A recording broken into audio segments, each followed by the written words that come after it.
Con el doctor Cristian Salas, procurador adjunto anticorrupción. Doctor Salas, buenos días. Buenos días. Gracias por acompañarnos. Y en principio son 90 los implicados en la gestión fujimorista. ¿Cuál es el mapeo que se ha llevado en relación a las personas que están pues como prófugos? Bueno, efectivamente, este número de 90 procesados no es una información que hayamos obtenido hace poco, la semana pasada. Es una labor que proviene del trabajo de todo un equipo en la unidad de extradiciones que tenemos en la Procuraduría y que viene desarrollándose desde noviembre del año pasado. Entonces, de noviembre del año pasado, lo que hemos hecho es un rastreo de cuáles son las órdenes de captura emitidas y solicitar su actualización. Esto es muy importante, porque muchos de estos casos estaban totalmente olvidados, abandonados. ¿Y cuál es el riesgo? De que las órdenes de captura a nivel de Interpol caducan cada 5 años. Entonces, si uno, como Estado, no pide la actualización de esas órdenes, la alerta roja de Interpol se levanta y entonces estas personas pueden viajar, desplazarse por cualquier país. Entonces, esa labor es la que hemos hecho y encontramos que tenemos un aproximado de 90 personas ya con órdenes de captura efectiva a nivel internacional. ¿Y con cuántas personas es las que ha prescrito su orden de captura internacional? ¿Eso también lo han logrado determinar? Felizmente no tenemos un gran número, pero lo que sí hemos detectado son 2 casos. Uno es el caso del señor Blacker Miller, exministro de Relaciones Exteriores, que aprovechando el transcurso del tiempo acudió a Interpol aduciendo de que él habría sido víctima de una persecución política. O sea que esas órdenes de captura por delitos de corrupción no serían otra cosa que una persecución política. Y como ha habido inoperancia de agentes del Estado, ¿qué ha pasado? Que Interpol efectivamente levantó la alerta roja. Eso es algo peligrosísimo. ¿Por qué?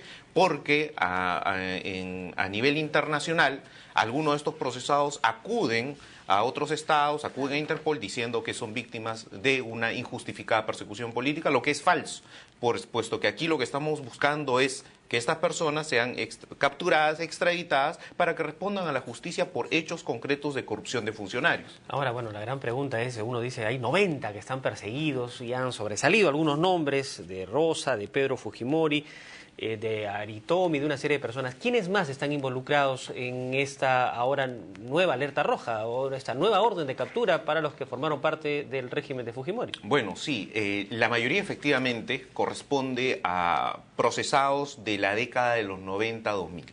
¿Y esto por qué? Porque apenas se descubrió toda esta organización criminal con el primer Vladivideo y el hallazgo de las cuentas iniciales, muchas de estas personas involucradas con hechos ilícitos, lo primero que hicieron fue chapar sus maletas, dinero y salir del país. Entonces tenemos ahí el caso de Víctor Malca, ex ministro de Defensa, por ejemplo, que es uno de los primeros que en el año 2001 salió del país. Tenemos el caso de los hermanos del expresidente Alberto Fujimori, condenado por delito de corrupción, Rosa y Pedro Fujimori. El señor Víctor Aritomi, cuñado del expresidente Alberto Fujimori. Tenemos el caso de los publicistas vinculados al régimen de Fujimori, el caso de Schultz Landazuri, caso de Vera Abad, que salieron del país casi inmediatamente, el caso de publicistas como Borovio. ¿Qué patrón hemos encontrado? Que estas personas, al parecer, se informaron bien a dónde viajar también. Hay algunos casos de procesados que se fueron, por ejemplo, a Chile, sabiendo que en Chile no existen los mismos tipos penales que en el Perú. Y ese es un requisito para la extradición. Para que a una persona que está en el extranjero lo puedan extraditar al país que lo pide, tiene que haber la condición de que el mismo delito por el cual lo piden tiene que estar sancionado también en ese país. Ahora, en Chile, lamentablemente, eso no funciona. Siempre se dice que a los 10 años prescribe este tipo de delitos.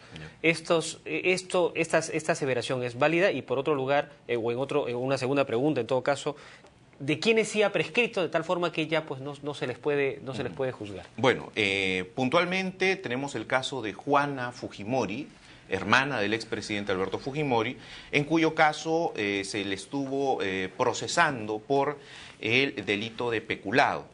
Es el famoso caso Appencay. Es una ONG que los hermanos del expresidente Fujimori crearon para recibir donación de Japón y entregarla a los más pobres. Bueno, ¿qué pasó? Con los 20 millones de dólares que llegaron del Japón, se quedaron con ese dinero.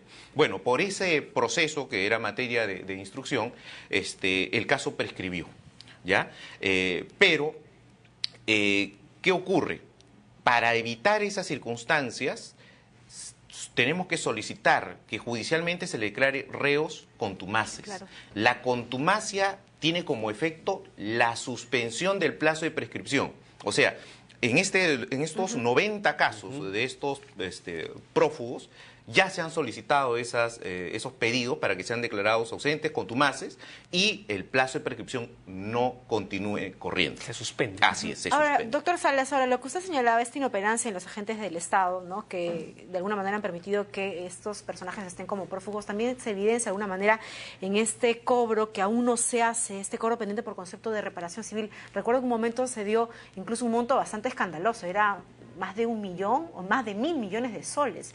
¿Qué hay con el cobro de estas reparaciones civiles? Efectivamente, lamentablemente en los últimos 5 años hubo un descuido, un abandono total de la lucha anticorrupción, claro, propiamente dicha. El tema de embargos, cuando nosotros accionamos los primeros embargos en forma de secuestro, fue una sorpresa, casi para todos. ¿Pero pueden hacer eso?, se preguntaban todos. ¿La Procuraduría puede hacer eso?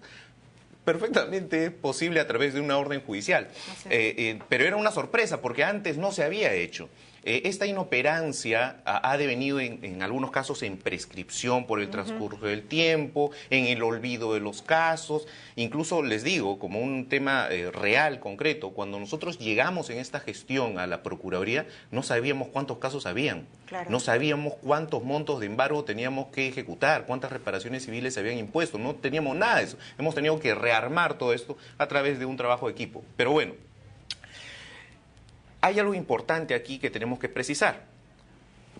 El hecho de que estas personas, por ejemplo, ya no puedan ser procesadas penalmente, sea porque prescriben sus casos, sea porque los señores fugaron, están prófugos, etcétera, no quiere decir que los bienes ilícitamente obtenidos queden también en el olvido. Claro. No, para eso, felizmente, tenemos ya una legislación más pulida, más efectiva, como es la ley de pérdida de dominio. Ya hemos ganado hace hace 2 semanas, perdón, la primera sentencia de pérdida de dominio en el Perú. Es un caso vinculado a Vladimiro Montesinos. Ya se ha obtenido la primera sentencia. ¿Sobre qué proceso específicamente? ¿Qué pasaba acá? Vladimiro Montesinos es condenado por enriquecimiento ilícito, un tremendo desbalance patrimonial, y dentro de ese desbalance no solo habría cuentas, sino también inmuebles. Bueno, uno de esos inmuebles fue identificado y uno de sus testaferros, el señor Venero, en otro proceso, ¿qué había dicho? Que él había participado en la compra de ese inmueble, solo que con otro nombre y a través de una empresa creada en Panamá. Vamos a registros públicos, vemos que el inmueble figura a nombre de una persona, un ciudadano X. Ese ciudadano se lo había comprado a una empresa X, creada en Panamá, y esta a su vez a otro particular. Bueno, consultamos a esta persona, a este ciudadano que figuraba como titular de ese predio, ¿y claro, qué dijo él? Señores, ese bien no es mío, yo nunca he participado en la compra. ¿De qué se trataba? Una compra-venta simulada. O sea, testaferro del testaferro del Así es. testaferro. ¿Ya? Increíble. Entonces, ¿qué pasó allí? Qué vivos. ¿Qué pasó allí? En relación a este ciudadano, al que se le procesó por encubrimiento y demás, el caso prescribió, ¿ya? Pero el bien era claramente ilícito. Planteamos al Ministerio Público la pérdida de dominio, el Ministerio Público llevó el caso al Poder Judicial y el juez estableció que este bien, siendo ilícito, debía pasar a poder del Estado. Le quita el dominio al titular simulado que aparece y se lo da al Estado. Eso hemos hecho, ya se consiguió y ahora vamos a hacer lo mismo en los demás casos que figuren. O sea, es decir, ya tienen todos los elementos como para poder actuar de inmediato, porque a veces como que uno sintiera, ¿no? Se habla pues de un desfalco de más de 6.000 millones de soles, ¿no? Se dice que habría por recuperar 1.000 millones de soles, pero en recuperación no llegamos a los 100 millones de soles. Entonces, es una tremenda ¿qué labor. falta hacer? ¿Qué se necesita para ser efectivos, ¿no? en este proceso de recuperación de todo lo que estos se han llevado, ¿no? Sí, lo primero que se necesitaba era una legislación eficaz. Ya lo tenemos. Lo segundo que falta es impulso de los casos, pero no basta con el impulso. Nosotros podemos pedirlo a las instituciones encargadas, Ministerio Público, Poder Judicial, pero estas entidades también tienen que actuar conjuntamente como un órgano de lucha contra un sistema de lucha contra la corrupción. De nada vale que nosotros hagamos 100 pedidos si es que estos no son tramitados rápidamente en el órgano jurisdiccional. ¿Y eso es un problema ahora o sí están trabajando ya más expeditivos en ello? Tenemos, felizmente, una nueva conciencia de lucha anticorrupción. Antes había el temor de denunciar los casos, de revivir esta lucha. Hay fiscales, y lo digo con toda transparencia, muy bien capacitados en el Ministerio Público y muy bien identificados con la función, muchos de ellos amenazados. A nosotros nos dicen, oye, estoy amenazado, tenemos un caso de un fiscal que le han mandado la foto de su hija a la oficina en un sobre anónimo. Entonces tenemos casos de jueces también bastante comprometidos con esto, pero esto es un sistema, es una lucha, es muy complicado. Lamentablemente muchas de estas personas, no solo del régimen fujimorista, la corrupción no es solo de esa época, es hasta actual. Actualmente estamos detectando también actos de corrupción, pero muchas de estas personas vinculadas a corrupción están o cuentan aún con una cuota de poder, ¿ya? Y tienen sus influencias en todos los niveles, bueno, en todos los estratos. Hay que seguir poniendo... Contra eso hay que luchar. Tremendos esfuerzos y no desmayar en esta lucha contra la corrupción. Muchísimas gracias, procurador, por estar aquí con nosotros. Por favor, permítame solo 2 segundos para precisar que estamos trabajando de manera bastante estrecha con Interpol. Hay que agradecer la predisposición que tiene Interpol Perú y la central de Interpol en Francia, en Lyon, para estos casos. Esto es muy importante, la lucha no solo nacional, sino también a nivel internacional. Bien, doctor.